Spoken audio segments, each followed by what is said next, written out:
बाबा के आगमन होही, साथ ही साथ हमरो मन के आगमन होही। सर्वप्रथम यहाँ के विराजमान मांगार मती मैया ला चरण छू के प्रणाम है। और गांव के बसैया डिंगरी वाली जिम्मेदारी में आया सला दाई ला भी चरण छू के प्रणाम है। और ब्रह्मा विष्णु महेश के समान मुरमात शक्ति और पितृ शक्ति मन ला भी चरण छू के प्रणाम है। और बावनगढ़ के देवता के समान आए हुए युवा साथी मन ला भी सादर सेवा जोहार है। हमन बहुत बड़े भाग्यवती हदन जी मांगला नौती के अंगना में गाय और बजाए के अवसर मिले। हमर मंडली के नाम है जय बुढ़ा देव बालिका जस परिवार ग्राम गब्दी तहसील पाटन जिला दुर्ग के ओर सादर सेवा जोहार। अगर हमर मन के गाय बजाए मां कोनो भी प्रकार की गलती हुई ता अपन पूरा अपन अचरा के लइका जान के क्षमा करहु क्षमा करहु क्षमा करहु। बोले गंगावती मैया की जय। मोर छत्तीसगढ़ के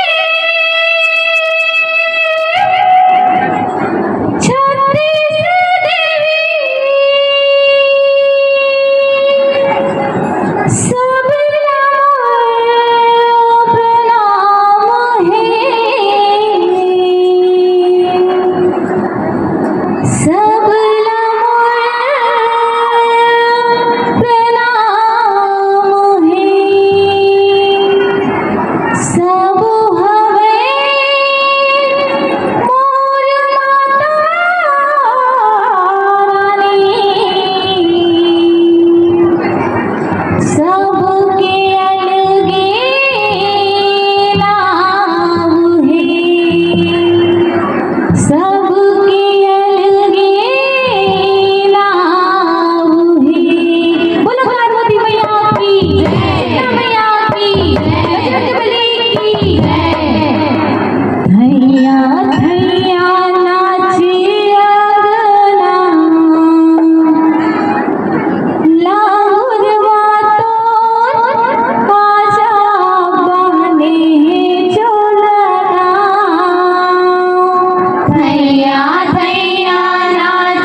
सैया